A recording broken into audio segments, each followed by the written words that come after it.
is Samurai.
For once, I said YOLO.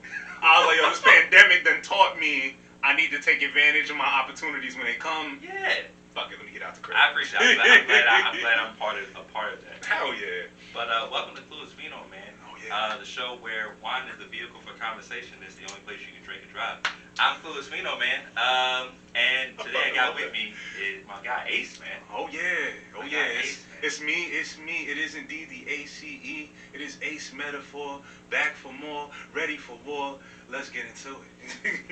I'm not gonna lie. I had planned to be like, yo, you gotta do the whole thing. Oh yeah. But like, I'm glad that you went and got it out the way. Oh yeah. I was like, because alright, so this is the thing. Like, for my job now, I do content writing and I co-host and edit a podcast for this financial tech company I'm working with called Navit, and we do a podcast.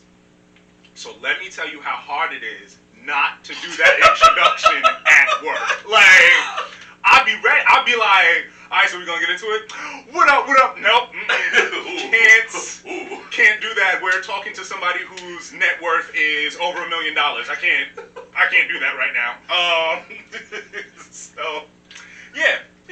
It's nice to be myself. Yeah. Fully and 100%. Yeah, I like that. Speaking of which, this is the part where I let the guests, just tell them about themselves, man. Oh yeah. So, the floor is yours, bro. All right. Because you have a lot of things. So like, I might be the brokest multi-hyphenate ever. Nice. Like, and I look at like Jamie Foxx and like Donald Glover, and I'm like, oh, they do all these cool things, and they're like mad rich, and I'm not. I'm working on it though. I promise you, I'm working on it. Okay, so like I said, I do content writing. That's actually like a specialty of mine. I specialize more as a long form writer, okay. So I do like a lot of blog posts and articles and stuff like that. Researching on topics. I did an article on cryptocurrency, which like I almost caused a divorce. Yes, the power of the written word. Here's what I'm saying. I feel like you can do that. I feel like you gotta put that on your resume. I'm trying to figure out how to put that on my LinkedIn. Like, I don't know where to fit it. It's got. I feel like it needs to be there. But so yeah, so I do that. I co-host the Navit podcast, and then I do the audio editing for that, and then of course I'm a recording artist. Ace Meda4, 1245 Music representative, and I've been doing that since '09. Yep. Yeah, it's been a while. #stained. So yeah, rocking with that. We actually just, let's see, what's the big thing that's happened recently? We we submitted to this shit called Independent Artist Radio, and they picked up our track. It Is What It Is, and it's the first time I've gotten like no bots, no nothing, just like legitimate, organic, positive feedback, playlist listings and stuff like that. And I looked at my Spotify for Artists app, and I was like, oh shit, people are actually listening. Nice. Like, it's not like, thousands and nothing like that, but it's just like, oh, this is actually happening. Yeah. Neat. Like, yeah. like it's always great when like you see like it's moving the needle. Right. And it's just like, like checking like where people are listening and stuff like that is really cool too. Yeah. So it's like, which actually leads me into the third thing that I do. I'm actually a English tutor online with international learners, and it could be anything from students, people in IT, people just from everywhere, all over the world, China, Russia, France, Brazil, wherever. Yeah. And it's been really cool because like I remember specifically when I thought of wanting to do it. I was really big into K-pop at the time. Sure. Yeah. And I was just like, I see some faux pas that they would make from time to time when it comes to like black culture, hip hop culture, things like that. Right. And I'm like, yo, everybody loves black culture, but they don't really know shit about it. Correct. Somebody should do something about that. Yeah. So I was like, okay, let me, before you start any business, you check the market, see if there's anything like that. And there wasn't anything specifically like that, but I did know that there were online, like, tutoring sessions available and shit. So I worked through this website called italki. And, you can learn English, Spanish, Japanese, whatever, with native speakers. And I go in and I tell them, whatever you want to learn, I'm down for. Yeah. But what I specialize in, of course, black culture, American culture, I think it's just as important to learn about the culture as it is to learn the language, because it helps you understand the things a dictionary can't tell you. Correct. So that has been amazing. Like, I actually got a couple voice acting opportunities out of that. I've done commercial work. Because one of my students works with like a production company in the animation studio and stuff. So he was just like, yo, I'll swing you $20 if you can record this real quick. So I did it for him, and the commercial is actually Good Foods, Goode, Good Foods, and yeah, my voice is in their commercial. So that's fucking neat. Like, but that's what I'm saying. Like when I was thinking about originally why I want you on the show, we'll get into a lot later. Right. If you can tell by our shirts where this is going. But you just do a lot. I do. Yeah, you do a lot of different things. Like every time I'm like on Instagram, I'm like, all right, man. I see Instagram the story. I'm like, oh, what the hell he got up to? Right. What is he up to, man? Like, God dang, man.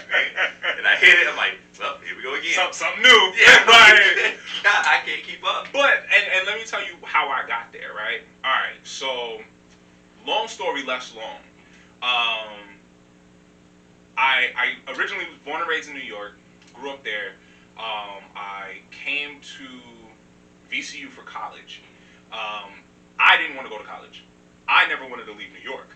I was like, this is it. Everything's here. Fair. Why would I go anywhere? Yeah. But both my parents, my mom especially, she had gone to South Carolina University. Okay.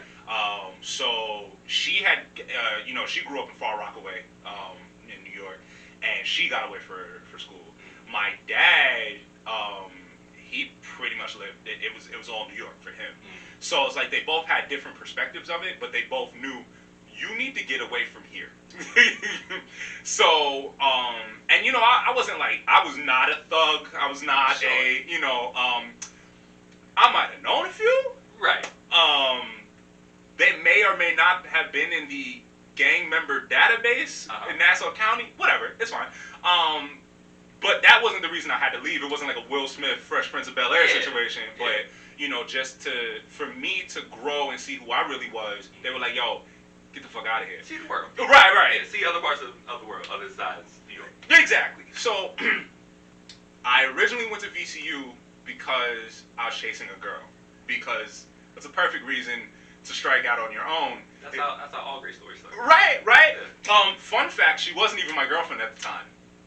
So I was chasing my ex-girlfriend to a whole nother state I had never been to, which was top 5 dumbest things I've ever did that had top 5 greatest outcomes ever. Yeah, like, again, that's how stories start. Right. So, okay, do all of that. I actually, some of my best friends in life, of course, you meet in school. Yeah. I technically only stayed for 1 semester, actually going to school. But I like the area, so I stayed. I liked hanging out with my peoples. I met a good girl who I'm still with 16 years later, so dope. Started working at GameStop. All right, everything's going good. Everything's going great. Now, one of the things my girl always wanted to do, she wanted to at least visit, but ideally she wanted to live in New York. And I was like, oh, that's cool. I'm from there. Kind of got a house and stuff. Let's go. Yeah. 2008, my grandfather died. 2009, my dad died. Back to back. That's always the worst. Right. I'm just like, oh, okay, cool. So who's gonna pay for the house? Yeah. Cause I ain't got it. GameStop does not pay that much. So then we gotta leave the house. So okay, again, now I never wanted to leave New York. Once I went back, I was like, okay, cool. So this is it for life then. Yeah. And then life was like, no, get the fuck out. Yeah. So we had gotten an apartment in Hempstead. Everything's cool, whatever. And the ceiling of the apartment collapsed in on my head. Because fuck me. So, now, I had already had health issues before this, right? I had this very, weird thing where, sometimes I just passed the fuck out. After my dad died, and I'm completely sure, this fried something in my brain, I developed chronic fatigue, chronic pains, things like that. So, 24/7, every day, I'm always in pain somewhere to some degree. Yep. After the whole thing with the ceiling, I was like, all right, well, we have to leave now. I can't do this shit anymore. So we moved back to Virginia. We moved in with her parents, holding it down, get a little better. And I'm like, all right, I feel better now. I'm going to get a job. I get a job. I pass out of work. Fuck that. You can't work here. All right. Take some time. I feel better. I'm going to get a job. Get a job. Pass out of work. Get the fuck out of here. Stop working here. So rinse and repeat that a couple times. After a decade of trying to go to different doctors and shit like that, and they hook shit up to my brain, they hook shit up to my heart, they stress tests, EKGs, MRIs, CAT scans, blah blah blah blah blah blah blah blah. Yeah. Everybody basically looks at me and goes, "Bro, we don't know what the fuck is wrong with you. That'll be $10,000, please." And I'm like, "Yo, fuck all of this." Yeah. So that's what put me in a position where I was like, all right, I need to be able to control more things around me. Right? I need to be able to set my schedule. I need to be able to work how I work. Because, a lot of people who have what some people refer to as, invisible illnesses, they're put in a position where no one can tell what's wrong with you, so they think you're lazy, they think you don't want to work, whatever. Right, yeah. Fuck that, I want to work. Yeah. You could ask any job I've ever worked at, oh, he wants to work. He just fucking can't. Yeah. So that's why I was like, all right, I'll do the tutoring thing. My uncle hold me down with the music and shit. And then the kind of job that I have now, I work as a contract worker, doing the content and the podcasting and stuff. It's not fully in my control. Right. But after everything that I've been through, I'm very forthright, and I'll tell you what I can and can't do. I'll tell you what I'm willing to do, what I'm not willing to do. Sure. And they've been very accommodating. So that's been super helpful. But it's honestly, I think about your son coming up in this technology world and stuff like that. Bruh, his biggest problem is going to be figuring out of the 600 million things in the world to do, what he's gonna do. There's so many fucking options. I feel like and before we get back, let's get something to drink, man. Crack that open. We were gonna get sake. That was the game plan. We were gonna change up things this time. but the store was a hoe. Yeah, it was. Bastards. But that's okay though, man, because we're in the big, we're big in the Eastern Hemisphere stuff. We're very Asian influenced with the things that we love. Absolutely. So we got Sapporo. Oh yeah, got that Sapporo on deck. Come on, man. Yeah, man. Ace. Okay, so here's the thing that I love. I saw that you did that for your groomsmen. Yeah. And then I was like, my girl actually got me one of those for my birthday one year. And I was like, fuck me. Like, could the world get any smaller? Like, and I used to carry it in my wallet, but then, like, I went, like, super drinker. Yeah. And also, like, my wallet's super, like, compact now. I don't even think it would fit. But I got, like, this, what is it, like, Exter, I think it's called. Oh, wow. One of those. Whoa. Dog.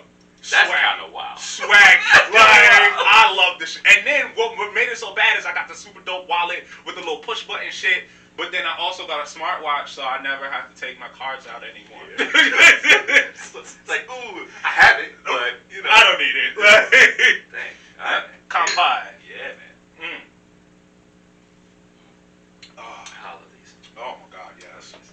But you were saying that, it's going to be tough for him to pick out. Because you got to think, when we were growing up, it was very finite. Like, it was a lot of stuff, but it was like finite. They would say doctor, lawyer, da-da-da. Right. They hit you with them jumps. Yep. And then there was stuff that you could find underneath that. Right. Now, there's so many different things you can do.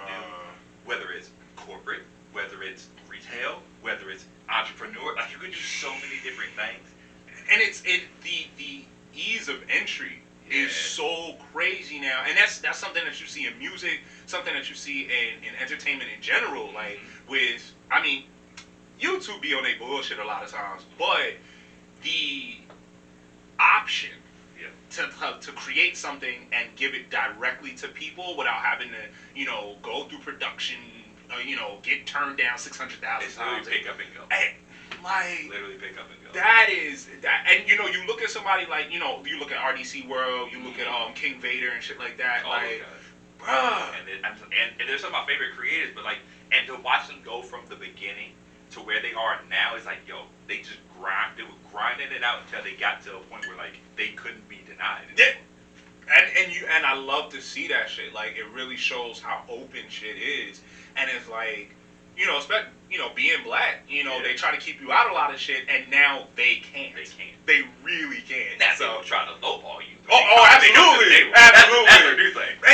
And see, this is what pisses me off, and I speak a lot about the music industry because I'm in it, and yet I try to avoid it at every possible turn. Right. Like, if you have 100,000 fans, 500,000 fans. And you pop it, and a record label comes to you, the fuck are you signing to them for? Yeah.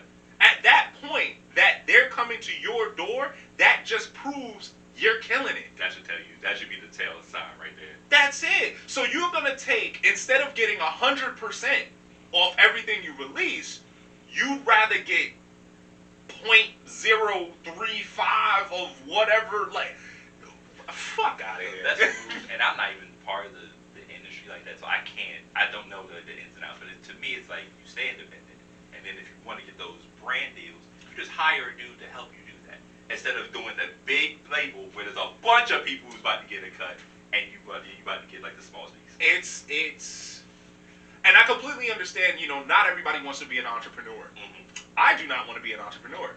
That's just not my thing. Yeah. I happen to be really lucky. My uncle, has a business degree, has that mindset where he can do the music business and the art of music as well. Yep.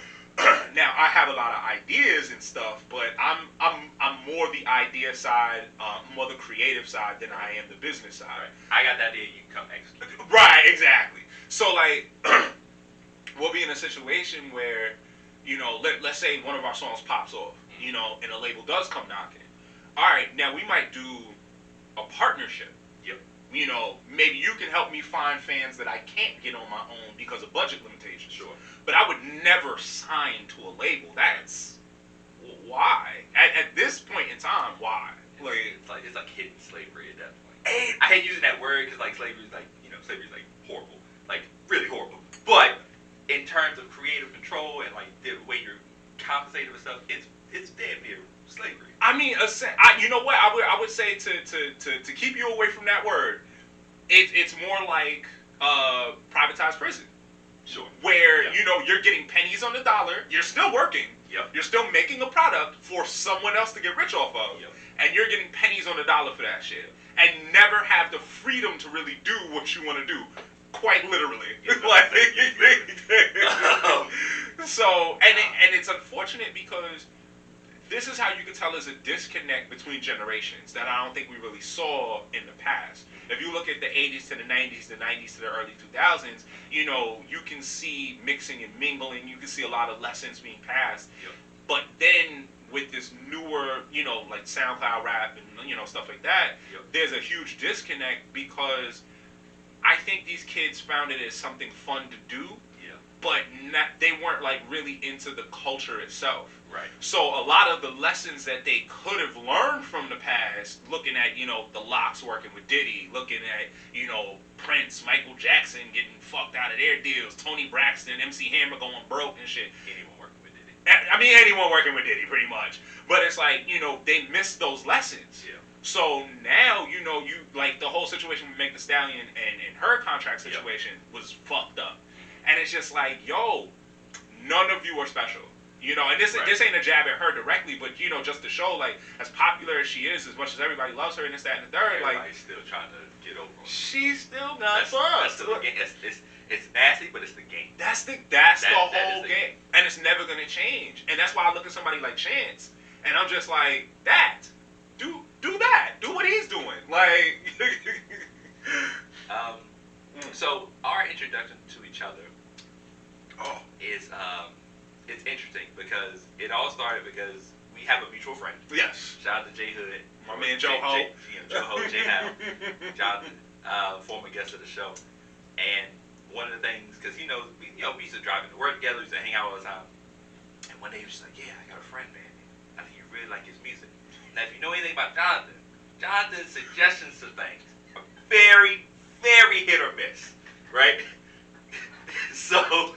Oh my God! So it's facts. I like Chitty Bang. I'm like, I'm not listening to Chitty Bang. I'm not. Like, I know who it is, and no disrespect to him, he's a talented dude. It's not for me. Right, right. It's not your wave, yeah. So when he was like, yeah, it's Ace, I'm like, okay, and I put it off for a while, and then eventually, I think what happened where I think I listened to one of the songs. I think he played one of them. Like, okay. I was like, because he got that old school hip hop. Right.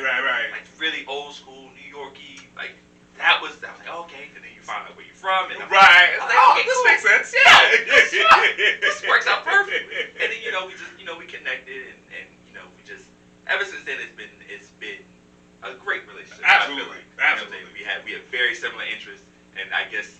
So he was right. Yeah, right. I try to avoid that all the time. Yeah, he harps on it too much, so I don't want to give him too much credit. Oh my God! Like I want to say, anytime I talk to him, he's just like, "Oh, you talk to Stick? Oh yeah, you're welcome." Like, yeah, no, I hate giving him credit. But tell me more about your music, man. Tell people more about your music because I feel like you bring back because I feel like music has been like a very trendy thing now. Like you're following trends. Absolutely. Following trends. Absolutely. Drill music, love it, but everybody's trying to do it and right. come on. And then the next thing will come up and then everybody will try to do that. You've been the one to try to keep it vintage, very old schoolish. So tell me more about that. And that's something that just came about naturally. My uncle, again, he grew up in Far Rock. He was there. Yeah. Watching hip hop happen, as it happened, you know what I'm saying? So he's from a different generation.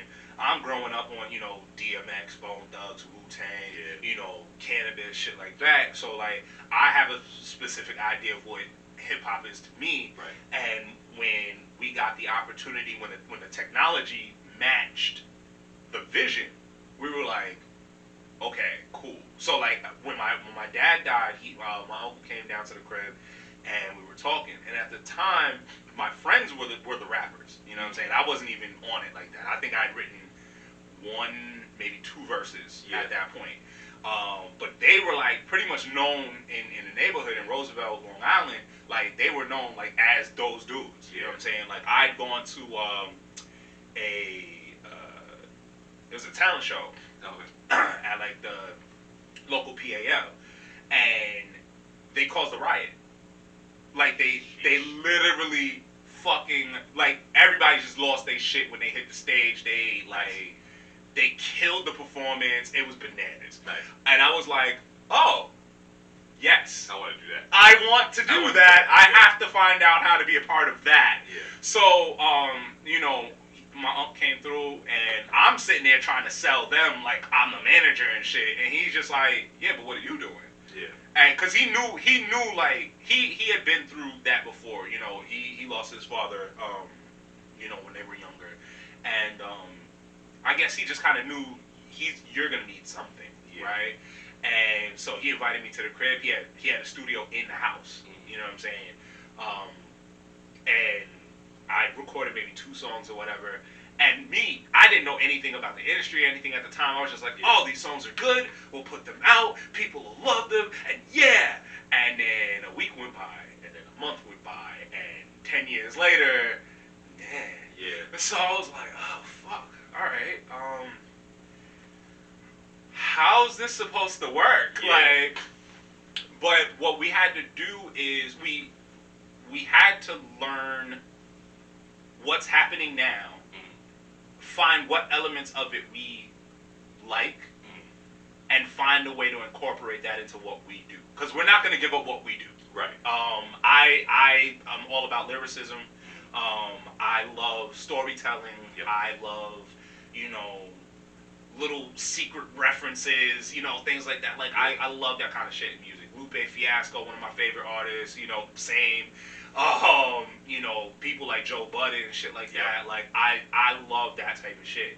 And I'm not going to stop doing that. Right. You know, even if I change, you know, fun fact. So we do a lot of music submissions. There's a website called Music X-Ray, which if you're an artist, I definitely suggest that shit. But what they do is they open up opportunities for licensing for movie, TV shows, things like that. And, you know, sometimes what they do is they'll open it up for submissions to other artists, you know, writing songs for artists. Right. There was an opportunity to write a song for Cardi B.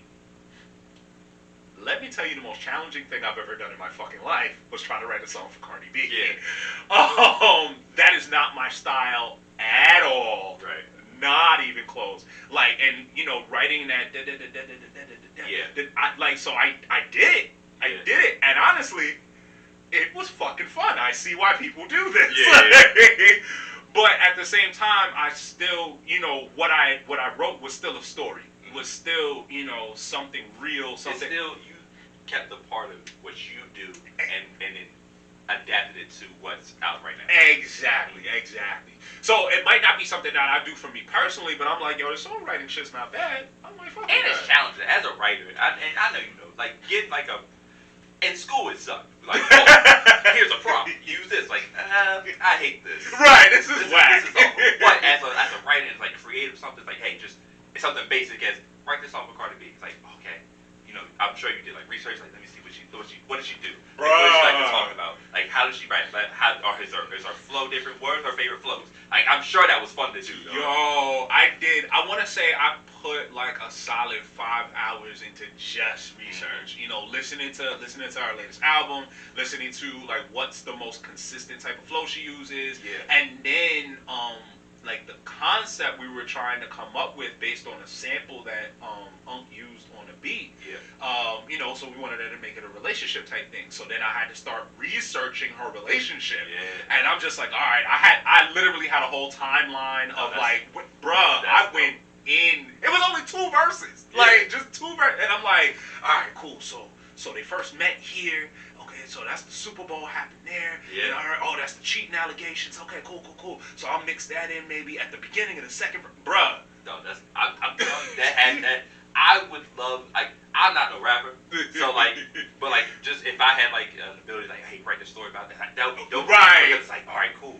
Now I can pinpoint, I can add like little secret stuff in here. Like, no, did you get that? Like, and you're like sitting back and like, I hope they got this, bro. You know, that's dope. I think that's like one of the coolest things, bro. Cause I was really sitting there like, matter of fact, hold on, let me pull up the lyrics real quick. I won't give you the whole thing, but It was definitely. Look at you about the flex. Like something light, you know. Look at you. But like, let me see. I was like, okay, so he had his eyes on me. Guess he was trying to see what we could be. Was it the body of bars? Were we gonna be something real or just in the street? You know how Cardi be. See, I like business and pleasure, but don't try to mix them, please. I gotta get my cheese. And there ain't a dick on this earth that'll keep me from eating, B. Like, I mean, that's a Cardi verse. That sounds like some Cardi shit, you know what I mean? That's a Cardi verse. And it's like, and you know, from watching her on like Love and Hip Hop, yep. You know what I'm saying? Like, one of the things that she was all about was like, yo, every time I go in the studio, somebody trying to fuck me, and I'm trying to get these fucking verses done. Yeah. So it's just like, that's in there, you know what I mean? And it's like, so getting back to like, you know, our style, you know, why we sound the way that we sound, is like, when you look at everyone chasing a trend, when you look at everybody trying to be Drake, yeah, you're just like, I know that's not me, so it's a waste of time for me to try. Yeah. And even when I do somebody else's shit, I'm still gonna do it my way. That's the only way you're gonna stand out. Yeah. And the cool thing about doing the music submission thing, which has actually led to a couple publishing deals too. So that was super fucking awesome. Yeah. But the cool thing about the music X-ray thing is when you get feedback, and we've been doing it for a couple of years, once we started to tweak the sound, once we started to add some of the mainstream things to the layers, you know, not overly done, but just layer it in there, game changer. Yeah.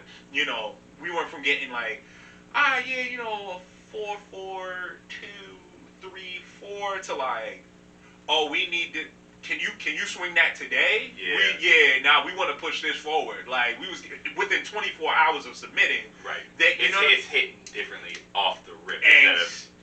Exactly. So, one of the things that we've been doing is just fixing the focus. Mm-hmm. One of the things I've learned from a lot of people that I follow on Instagram actually is about branding, about focusing in on what your audience is, as opposed to just like super generalizing shit. Right. So I follow this dude,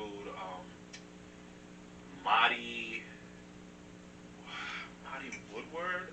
I know I'm fucking his name up, and it's some bullshit that I don't remember it off top. But I know I follow him, and there's another page called A Conundrum. Okay. And they're like that. Oh, Marty Woodard. Okay. Yeah, and you know, I learned a lot about branding and focus from following them and seeing how they talk about things and, you know, things of that nature. So I really had to decide. I was like, do I want to go for the consumer audience? Like, is that me? Not so much. But the gatekeepers are digging my shit though. Yeah. So if I make it into, let's say, the credits of a Marvel movie, and then everyone's asking about the song, it's on Spotify, go for it. Yeah. You know, so then my placements become my marketing. Mm-hmm. You know, because we ain't got millions of dollars to be throwing into marketing like that. Right. So I get my name somewhere or something huge, and someone's like, well, what was that? And then who was part of that? Go down, let's see, what else is he got? Exactly. Because, I mean, you know, you listen to a movie, or, you know, you watch a movie or a TV show, you know, there's music all throughout. You know what I'm saying? So there's a lot of room to get in there. Yep. You know, whether it's a barbecue scene, somebody driving in the car. And even if it's like a short 20 seconds, it's still that something. 20 seconds will hit. Exactly. You know, you'll be like, remember that scene? Remember that song? Because I've done that with Atlanta. Yeah. Where there's a song playing and I'm like, nah, hold the fuck up. I did that with Atlanta, and I did that, I know I did that with Euphoria. Mm-hmm. Where I'm sitting there like trying to fucking... did that Shazam shit? Bruh. Google, what is this? What? Somebody, please help me. Help me. Like, I need this song. Like, so, you know, there's again, going back to what I was saying about the options and opportunities and shit like that. Like, you don't have to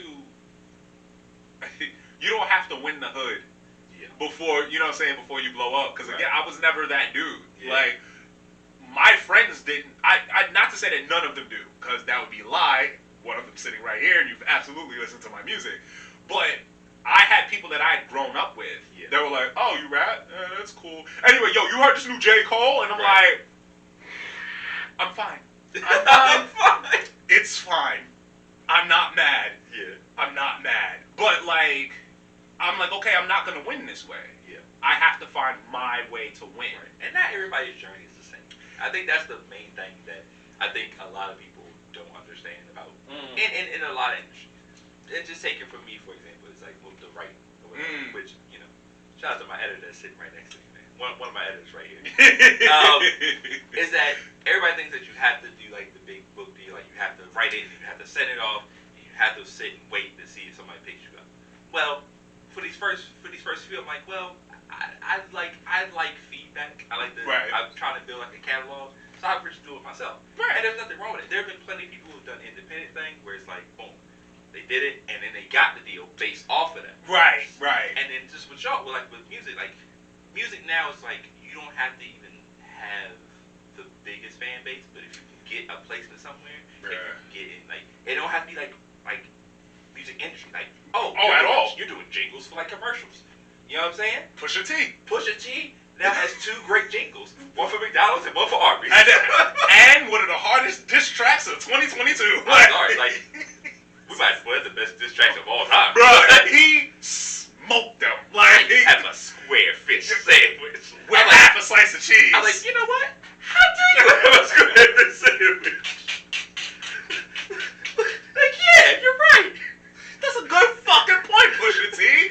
Talking about fast food places, I didn't think this would ever happen. Like, but that's why I like about like what you do, like, you know what I'm saying, as far as what we do like together. Is we take different routes, and you know I do want to do the traditional thing eventually, and I will. I probably this next one I'll probably try it. Like let's just see if someone feels the way I do like other people, but. You know, I know that I can always fall back on doing the work myself. Plus, it feels better when I do it myself. Honestly, you know what I'm saying? Yeah. It definitely hits that way no one can be like, yo, we helped you. Like, when I started out, I wanted everybody involved. Yeah. Like, I wanted everybody that I knew to have some part of it. Yeah. And as I got older, I started to realize how, 1, unnecessary that is. Yeah. 2, how dangerous that could be. Sure. Because if you want to sour a relationship, just have somebody involved in something you have a passion for, and they don't. Yeah. Like, ruin. Yeah. Ruin shit. It's not the greatest. Just not the greatest. So, I definitely had to learn to... I had to learn to separate my personal and professional lives. And, like, be cool just talking to people about, you know, whatever. And then, you know, if they happen to ask about the music, oh, you know, yeah, I listened to your track. Or, you know, when you got something new dropping, like, oh, cool. I appreciate that, and it's noted. But, like, other than that, I can't keep getting mad because they're not listening. Like, it is what it is. Now, if something happens to pop, and then my DMs are lighting up, oh, the block button's gonna get abused. But until that time, it is what it is. I'm not gonna lie. I was just about to say, like, you know, I'm working on that part. I'm working on the part where I'm not getting upset that people aren't, like, what's going on. That's still, like, a part of my maturation process. But as soon as you said that, like, if something pops, like, and people start, like, oh my God, they thought I was an asshole before. Let me tell you. I am going to be insufferable. Bruh, they gonna hate me. Oh, he different. What? Yeah. Yes. Abso-fucking-lutely. Honestly, this ain't even my final form. Like, don't get it now that and that's the thing. People never plan for success. Yeah. Like, I have conversations with my uncle now, and he's just like, you know, if this works, where you gonna live? Like, that's the type of thought process he has. And I would have never thought about that. That would have never crossed my mind. But you gotta think of that. You gotta plan for it. You know what I'm saying? Oh yeah. Dust this off. Yeah, but you had to just because like appreciate it. Because I think because they always say like it's like a 1 in a million chance or like whatever the odds. Right. So like you never really think that far, but it's important to do it because like your life changes so fast. And that's the thing. Like I look at other independent artists that I fuck with. One of my favorites I hate to say anything positive about him because he's an ass. But my dude Blacklick, Okay. you know, from Richmond. Yeah. And he gave me my first live performance.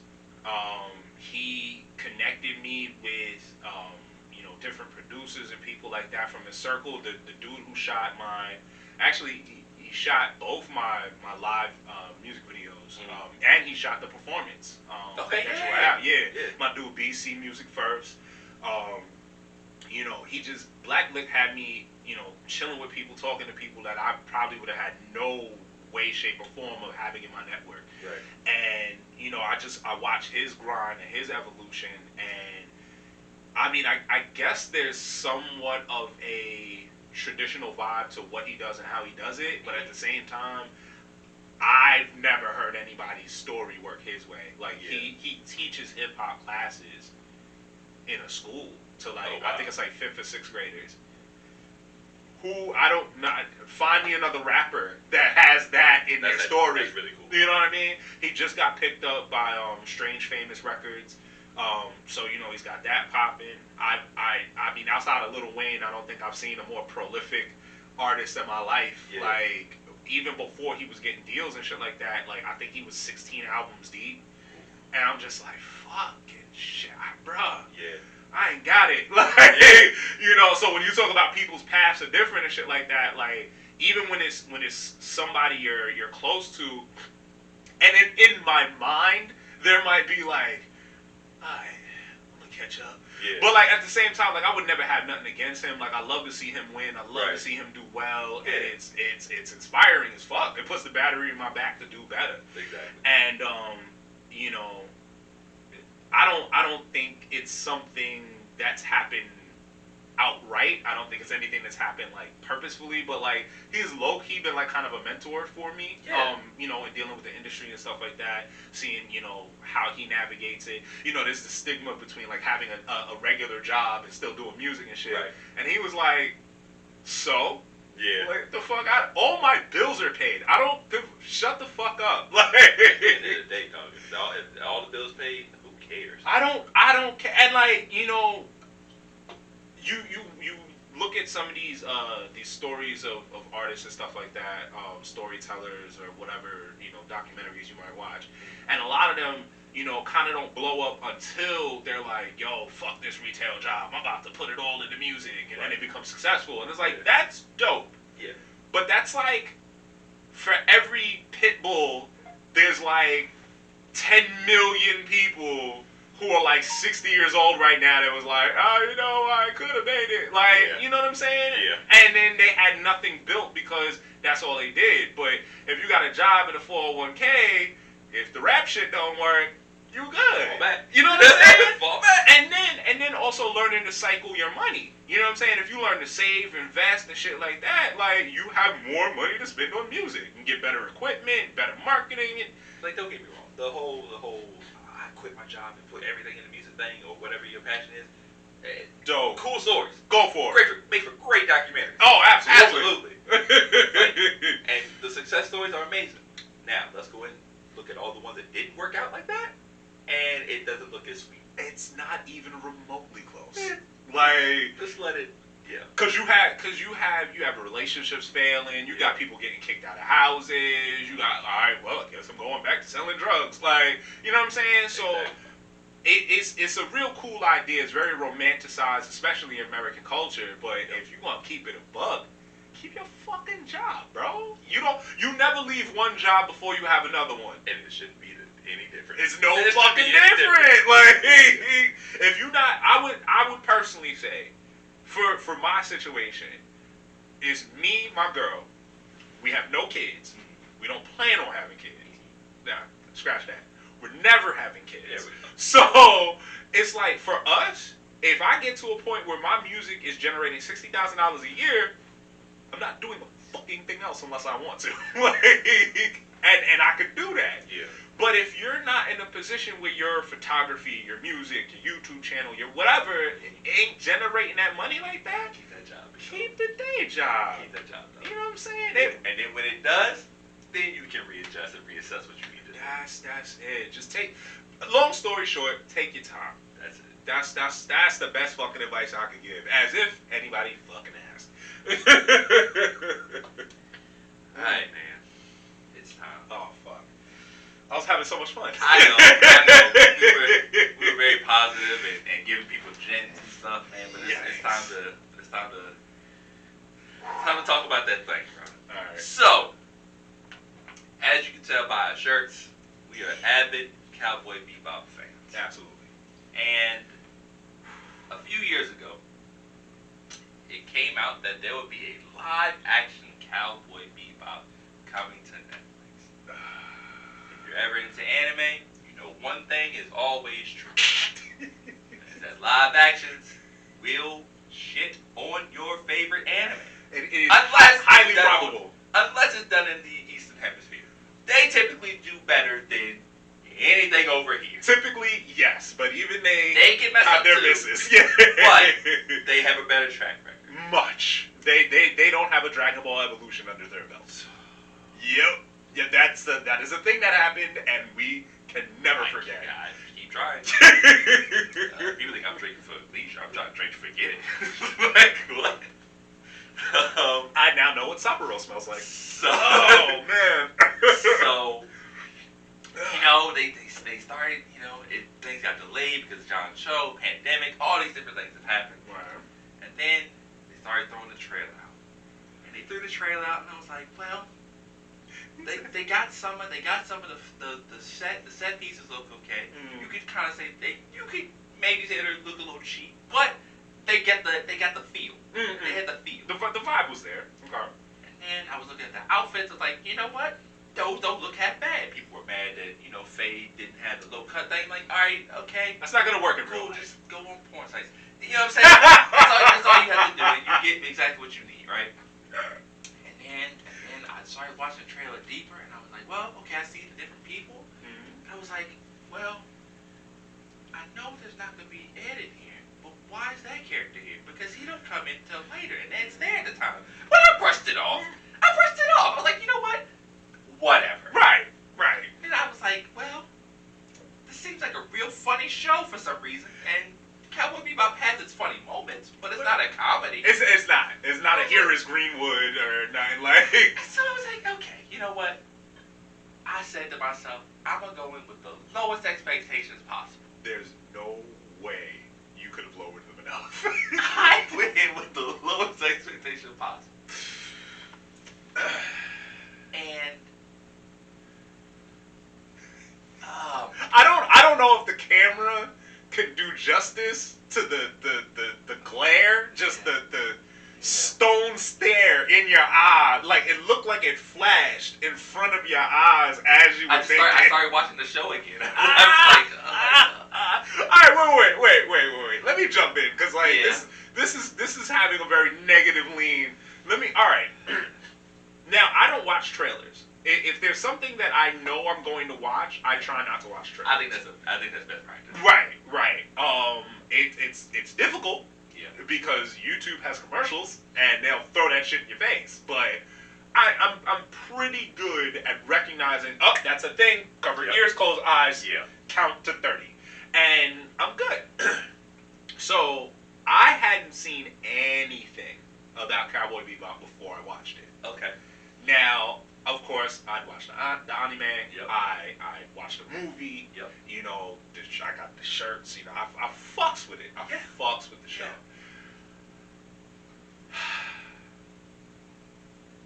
If it hadn't been called Cowboy Bebop, Thank you. Oh my God. And that is a huge problem that I have with a lot of things in general, where it's just like, if you didn't tie it to if you had tried to be original, if you had been inspired by Cowboy Bebop, this could have been fire. Could have been absolute fire. But there's no way that this show could have appealed to fans of the show. It was absolutely impossible. So now let's look at it from the perspective of trying to get new people. Like you said, the sets look pretty good.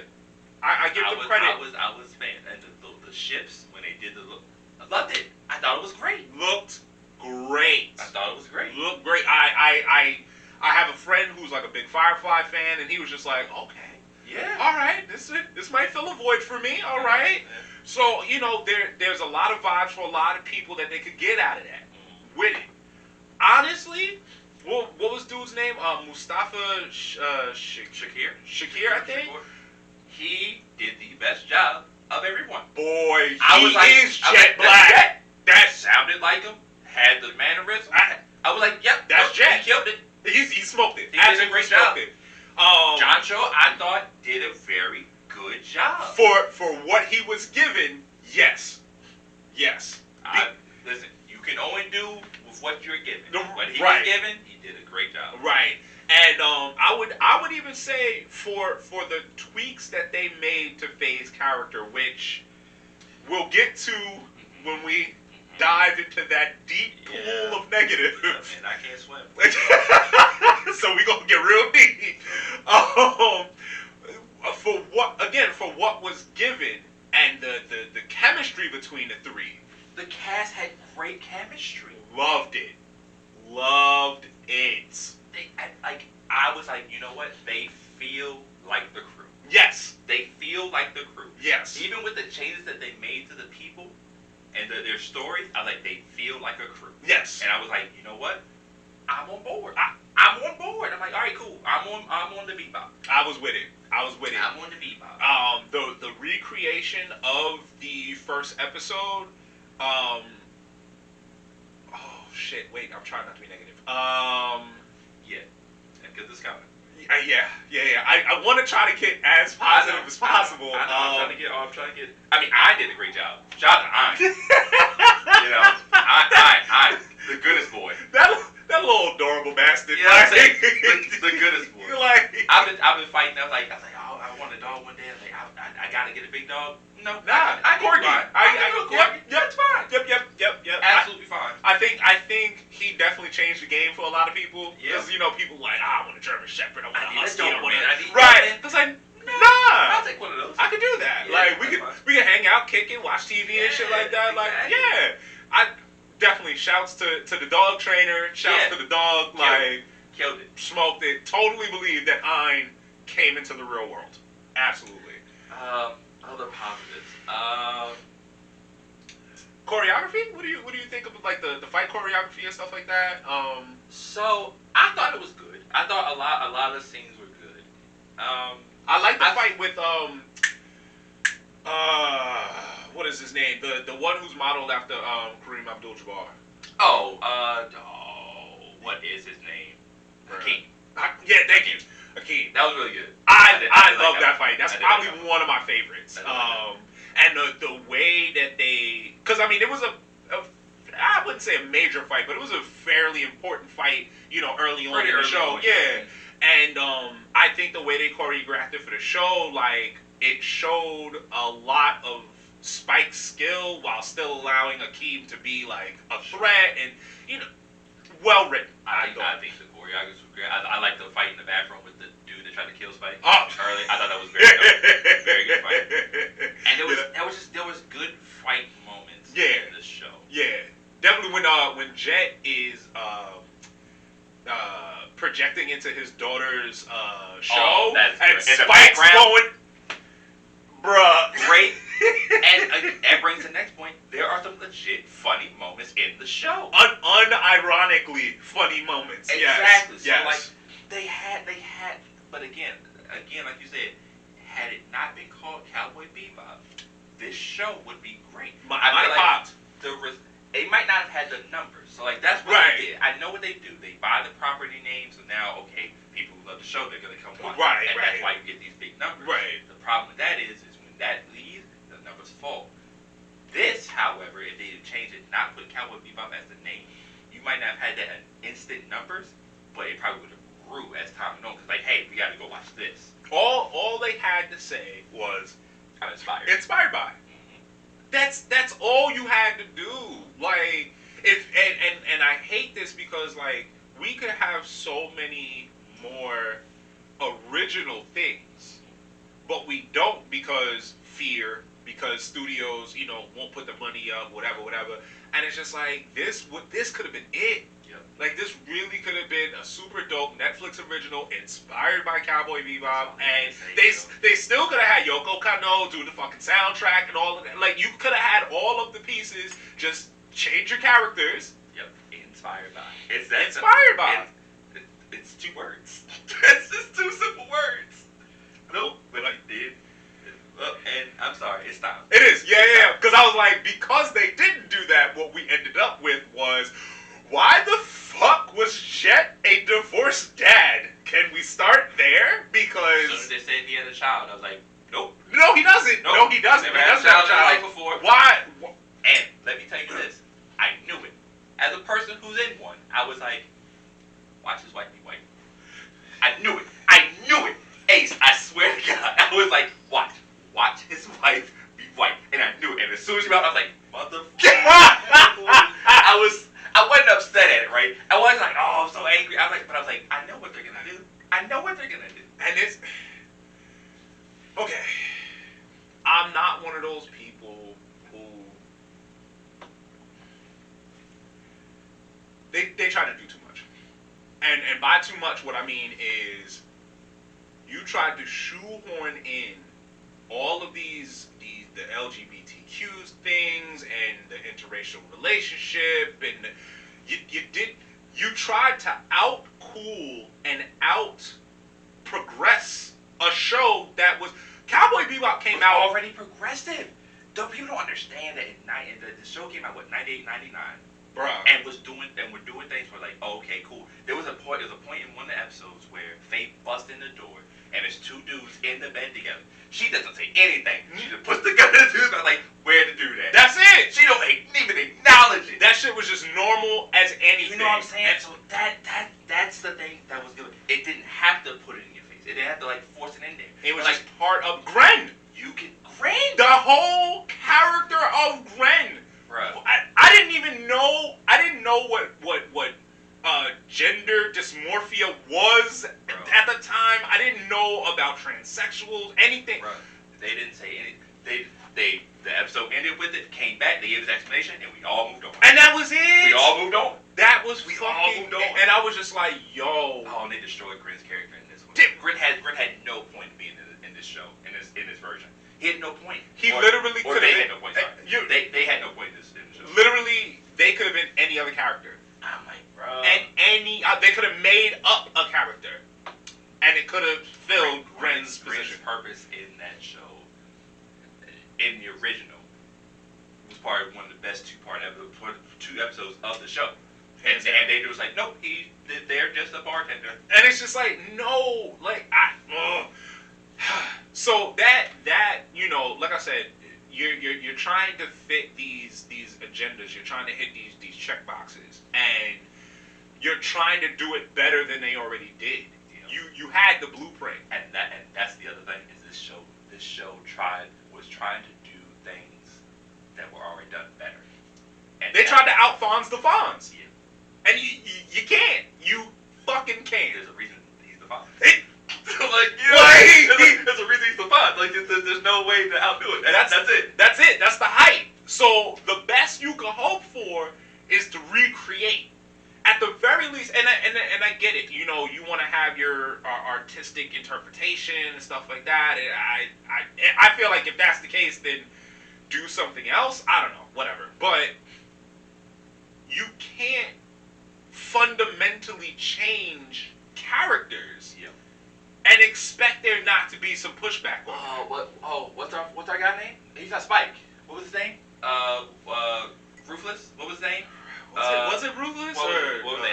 Reckless? Look, I want to be accurate. Please, because okay. So what was funny is they would say Vicious, and then they would say whatever Spike's code name was, and it took me maybe 3 episodes before I realized that they were doing that. I was like, wait, are they talking about Spike? Cause what? I was like, who was that? Who the fuck are they talking about? Is there a third person in this shit? Is this solid as Snake? Fearless was his name. Eat a dick. I was like, dog. I was like, why are they doing this to me? Vicious. Why are they doing this to me? The only thing they could have possibly done to make it worse is if they gave Vicious a real name. Speaking of which, maybe they should have. What? Because he didn't deserve his name. He did not. They took a vampire and just defanged him. They took a pit bull and just made him into the smallest puppy possible. Oh! He wasn't vicious. Oh He was a brat. Yo. He was a brat. He had like one dope moment in the show.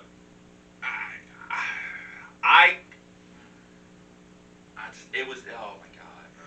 It was so disappointing, man. It was so disappointing. Even if you had never seen the show, if I walk up to somebody and I say, okay, there's this show and there's a bad guy named Vicious with like a Sephiroth sword, and he has this big ass fucking bird of prey on his shoulder, Which wasn't present at all in any way, shape, or form.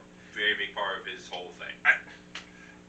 And if I explain that to somebody, and then they watch this show and they see this guy named Vicious acting the way, they come back to you and look at you like you crazy.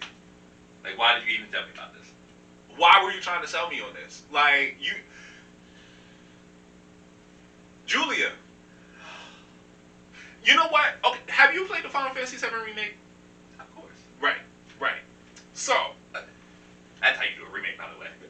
That's how you do a remake. Just so we're 100% clear. that's how you fucking do it. That's how Okay, so one of the things that I didn't like, I wasn't a big fan of it, but I understand why it happened, was how much they used Sephiroth in the game. Okay, I agree with that. Right? Like, you meet him mad early in this game, in this remake. And he's in it. Like, you're like, no, he's really here.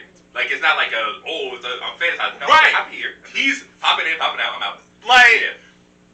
That's how I felt about Julia in this. I agree. And I was like, because she's this memory, she's this ideal that Spike has. I'm chasing you. Right. I don't know where you are, type thing. And as a viewer, you don't know Julia's alive for dumb long into the anime, and then it's like when we see her, we're like, wait, is that? Holy shit, she's alive. In this one, she's Again, first episode. just there. You're married to Vicious. So it's like, What the fuck? I was like, okay, where are you trying to take me? I was like, immediately like, where are you trying to take me? Where are you trying to take me? And then they showed me by the end of the series, and I was like, wait. I didn't want to go here. I was like, wait, what? This is not the location I asked you to take me We to. did all this just for her to be the villain? How dare you? With a horrible reason. You left me here? Shorty, I didn't know. Like, what? I thought you were dead. Just like you thought I was dead. Like, so he's alive. So you left me? No, that's not how that worked.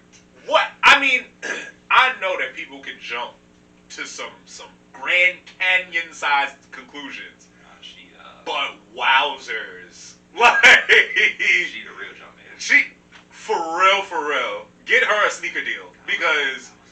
Shawty, what is this? Because by the same logic, then you ain't come find me. Yo, oh my god. I didn't know you were alive. You didn't know I was alive. But you mad at me for not coming for you, bitch. I didn't know you were alive. Oh dog. How can I come find a ghost? Like, oh my god. I. The show was just so bad. Oh my god. Unnecessary changes. Unnecessary changes. Which takes me to the biggest villains in this entire show. And it was the writers. I watched this YouTube crew. They're called Blind Wave. So they were reviewing the live action, and one of the dudes was an avid Cowboy Bebop fan. And he put it the perfect way. He said, "It's like the writers didn't trust us to understand the material." And that's the difference between the original and this, because there's so much subtlety. There's this constant air of mystery to these characters, and you don't even get their backstories until like the second half of the show. It's gradual, right? It's gradual. It's like, okay, you get a piece here, you get a piece here, versus they're just like in your face. and literally spelling things out. Yes. And it's just like, but we're adults though. Yeah. Like we can get it. Like it's okay. The people who watch Cowboy Bebop were adults, and then we're still adults. And that's how time works. Right. Like we did not digress. Yeah, like, that's how time works. And then see, and this is the difference between something like this and like the Marvel movies. Now the Marvel movies are general audiences and stuff, but like for the most part they're like kids are watching this shit. Yeah. Certain things we gotta spell out, they not gonna get it. Right. I can accept it there. Absolutely fine. But this, you knew who your audience was. And you were just like, these dumb motherfuckers. Let me go ahead and make sure they get how deep this show is. Like, these guys are idiots. Are you fucking kidding me? A whole table of people sat there and just like, nah, we gotta put in some lines for this. I don't think they're gonna get it. I just find it hard to believe that there was no one at that table who was like, hey, I'm a fan and we don't need to do any of this actually. I hate to say this because I will keep it 110. I didn't do like super research on the individual writers or anything like that, but to see the way the writing came out, it becomes difficult for me to believe that anyone was like a real fan. They might have watched it, when it first came out or whatever. They might have fond memories of it, but they don't understand the complexity. They don't fuck with it like that. They don't watch YouTube videos analyzing it. They don't, you know what I'm saying? Like, I don't think any of them were on that level, and it comes across in how they try to depict these characters. Like, there were just two lines that vividly I remember where I was like, oh my god. The first is the new villain they brought out, Santiago, I believe it was his name. Santiago. Oh, the black dude that Vicious ends up switching identity. Yeah. Yep. Okay. He said, what did he say? You don't know the something of a man until you tasted his testicles. And I said, no, there's no way I heard that. And I had to hit the rewind button. I think do I have to put the captions on? Bro, there's no way I heard that correctly. Let me swing that back because I'm hard of hearing. So I was like, let me go ahead back. And he said it again. I was like, oh, that is what he said. I was like, oh, okay. So we just introduced the characters to say bullshit. I was like, okay. I mean. And then the second was also the new character. I forgot what her name was, but she was the white lady that used to give information to Jet. Okay. And Jet said to her, "This feels like blackmail." And she said, "It is blackmail because Jet, you are black and you are male." And I said, I am glad this TV is expensive because I would have threw something at it immediately. No, hold on, no. But, silver lining, I will give her all the credit in the world for delivering that line like it was worthwhile. She tried to put some gusto into it. She really did. And I was like, listen, you gotta do what you gotta do, man. You have to do what you gotta do. She earned that goddamn check. I just hope she went and is like, yo, this is some bullshit, but I'm trying to get this check. Because I know she went back to her fucking trailer, put her head down on her table, and cried. Like, I can't believe I just said that shit. I hope with the series now, she put out a tweet like, hey, yo, dog, I know. I am just an actor. I am also upset about it. Like, let's all move on. I got bills to pay. It's just, I nailed it on the head from the very beginning. Had this show had been called anything other than Cowboy Bebop, this would have been fine. It would have been fine. It wouldn't have got canceled. I don't think it would have gotten canceled. Because the expectations of what they were looking for and what they got would have been totally different. And I think that's another important part to bring up is the fact that it did get canceled. And that only happens when you have this overwhelming level of backlash. And because I know they got the numbers they wanted. I know they fucking did. Because like you said, that shit was top 10 trending at one point. So I know you got your numbers, but you knew them numbers weren't going to stay. Yep, and slowly but surely, every week it just dropped until it fell out. And then when you add on the fact that everybody was like, hey, yo, this is some bullshit, now you have to make a decision. And I think personally for me, I think they made the right decision. I wasn't. I was a little. I was upset only because I was like, you know what? I just wasted 10 episodes of my life that I can't get back. Shit. I can't get these back. Like now there's no finality to it. Oh yeah. Ed pops up and now can't see Ed now. You know what I'm saying? I feel bad for that actor because they were probably really excited. Yeah. You know, they were really excited to, really show what they can do, and now they can't. It's so over. Yeah. It's yeah. Man, I just And I all of this really goes back to people using licenses that they don't give a fuck about, and they're, in my opinion, I know I'm not stupid. I know the world's about money. This is, we all about capitalism, but like, we need some type of vetting process or something. Like, you should not be able to just buy whatever the fuck you want and do whatever the fuck you want with it. Like, and if you're going to buy it, I need to, as a person who's part of the original project, I need to put people in place. Be like, make sure that they do this right. Make sure that this is right. Don't let them bullshit this. Like, people gotta be. It's just like when, like, I hate to say it, but like when like white people get a hold of like black culture things, and then they put something out, and you're like, there clearly was no black people in this room, because anybody would have been like, hey yo, we can't do that. Actually, that is going to look bad. I know how this is going to happen. I know how people are going to react to this. We should not put this out. But there's no one in those rooms, and so they put it out, and they're like, oh, well, my bad. Two things matter.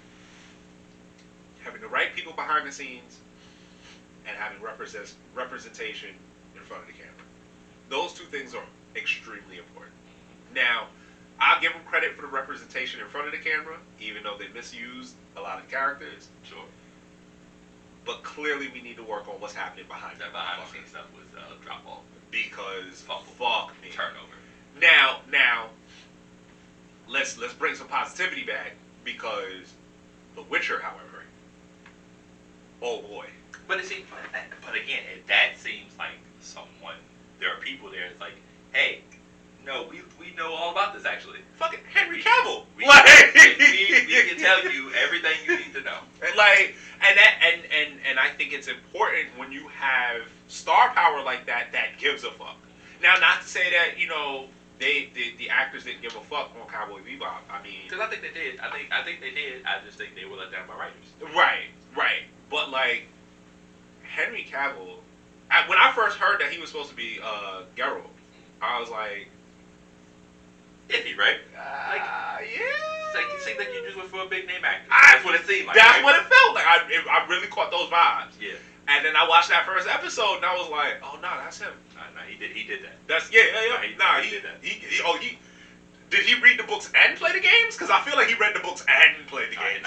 He went deep in. Right. Like, and I was watching this interview. I think he was on like the Graham Norton show.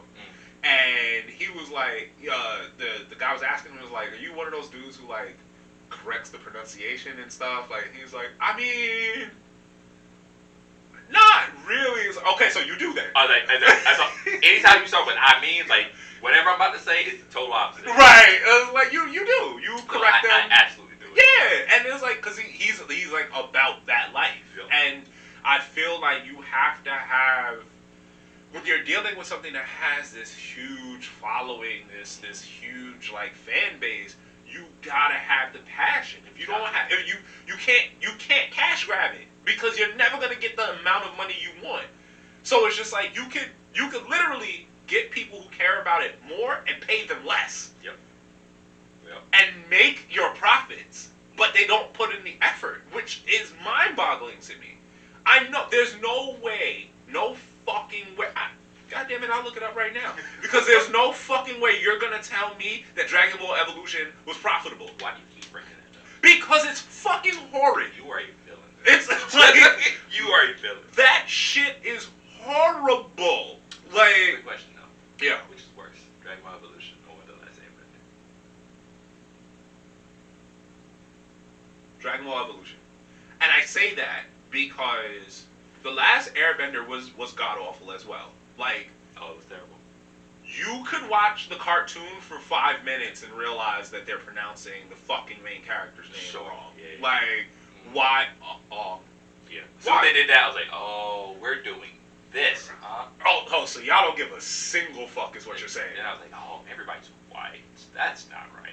I was like, that's not correct. Swing and a miss. Like, so, but I would say that they had enough. They tried to stay on the rails. They tried. Dragon Ball Evolution was immediately. I was like, oh, whoa.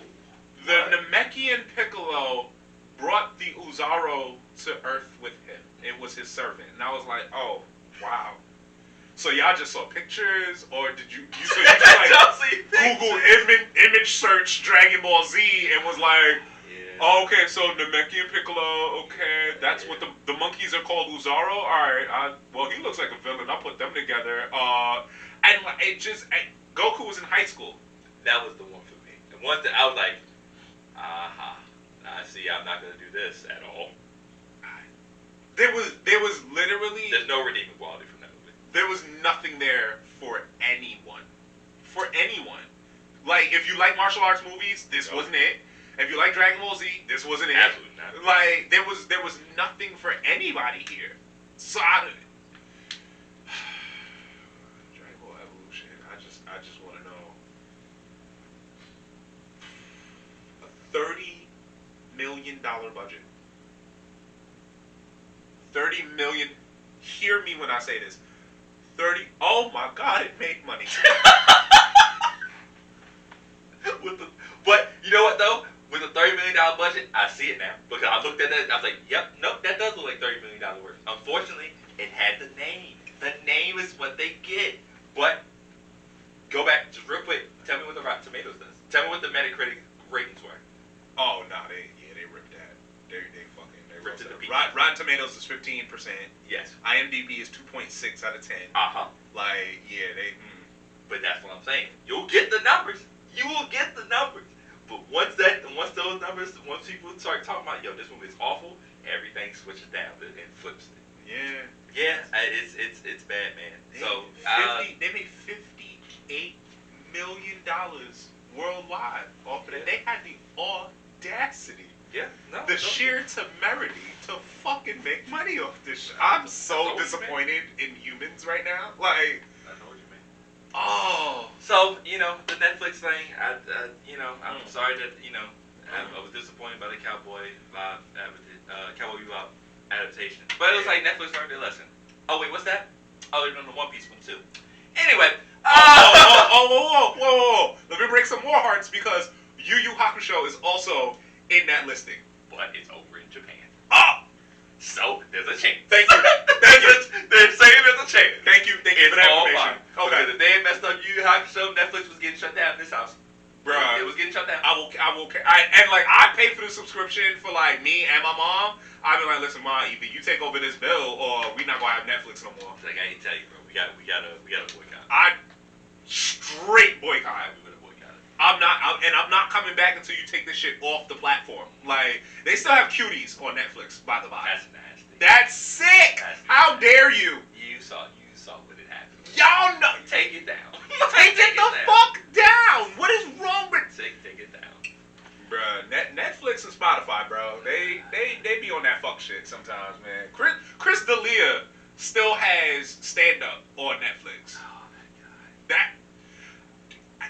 Did you see the video where he realized he's fucked up? That you can screenshot Snapchat conversations? His whole face was like... He's like, wait, no, but they disappear. It's like, no, but you can still screenshot them. Yeah. And he's like... That was it for him. You ever just see... What is the Reddit joint? Watch people die inside? Yeah. Bruh. No, that was it. He was like, oh, shit. What a douchebag, man. Man, fuck that guy. Oh, God. Man, here at Clueless Vino, man, we like to rate our wines normally, but today we're rating beers. Oh. Yeah, so what would you give... What's the correct pronunciation? Sapporo. Yeah. What would you give Sapporo out of 5, man? 5 glasses? I would say a solid 4. Okay. Solid 4. Personally, I like Asahi Super Dry more. Okay. It just has like a stronger flavor. Sure. But I will say this, and I again fucking wish I had sake. This is fantastic for sake bombs. Ooh, yeah. Oh my god. Like this is that shit for that. Yeah. Like yeah, I would have to say also a 4, man. I think it's very smooth. Oh yeah. And it does have a very decent flavor, a different flavor than normal beers. Yes. You know what I'm saying? Yes. Like, you know, for other beers, I'm like, I'm just drinking to get the feeling. Right. This has a decent taste to it, man. So I would give it a solid 4. I would suggest this to anybody, honestly. Yeah, Especially if yeah. you're like a beer drinker, I would suggest it. Cause even like my girlfriend, she doesn't really fuck with beers like that. But and she there are things that she doesn't like to drink, but every time I get them, she has to try them, and I'm like, but you've tried this before, and Yeah. you already know how you feel. Like, no, but I wanna. All right, whatever. It's like, I get it. And it's like, but she'll drink this and be like, alright. Like she won't drink like other beer like that. Yeah. But this, yeah, she can fuck with. So So man, I gotta thank you for coming by, man. Oh, First yeah. of all, again, I can't stress enough that the gas prices are insane. So the fact that you drove out here, man, and Oh, yeah. came to kick with your boy, I really appreciate that, man. And you know, you're one of my favorite artists. Like in a whole, like you do so much, like you're one of my favorite artists. Creatively, and a bunch of different things. Right. And I just want to tell you, man, I really appreciate you, and you my guy, man. Oh yes, yo, Yeah, man. my I G. know what it is. Yes.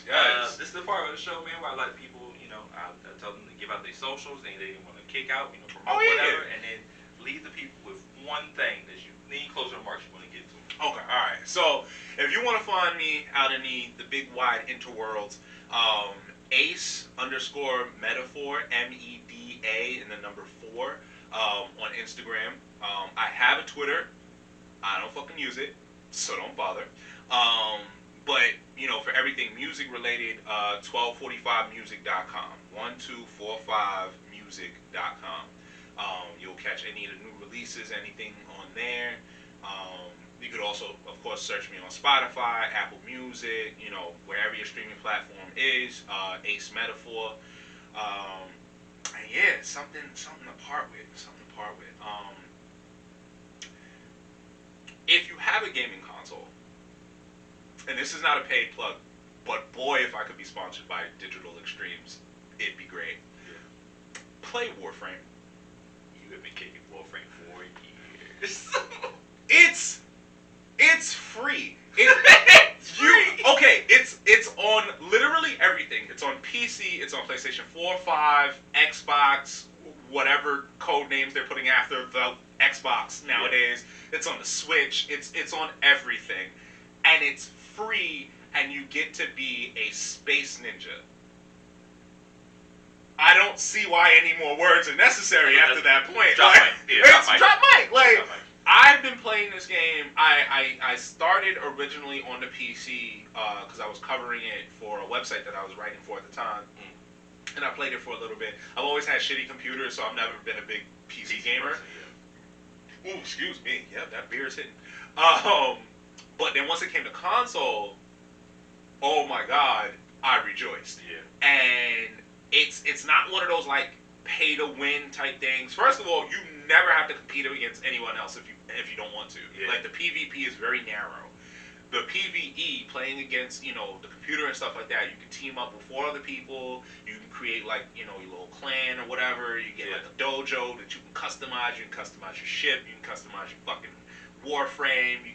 It's fucking great. It's great. It's great and it's free. And the fact that more people aren't playing this game irks me to my soul. So that is the one thing. I didn't even plug my music this hard. Like,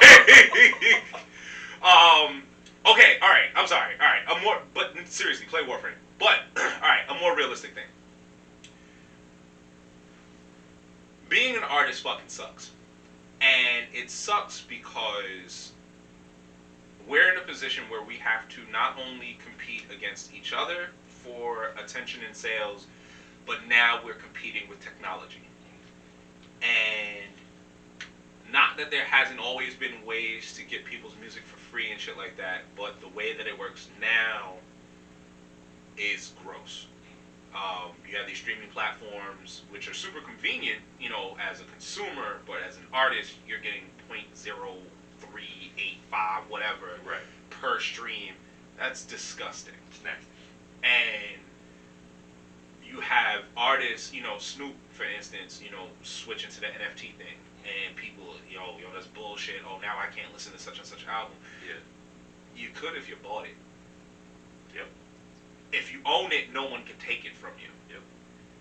So, one of the things that we're working on is finding better platforms, better ways to get ourselves out there, better ways to monetize what we do in a fair way to both us and the consumers. Yep. One of the big things that we're looking at right now is doing the crypto thing.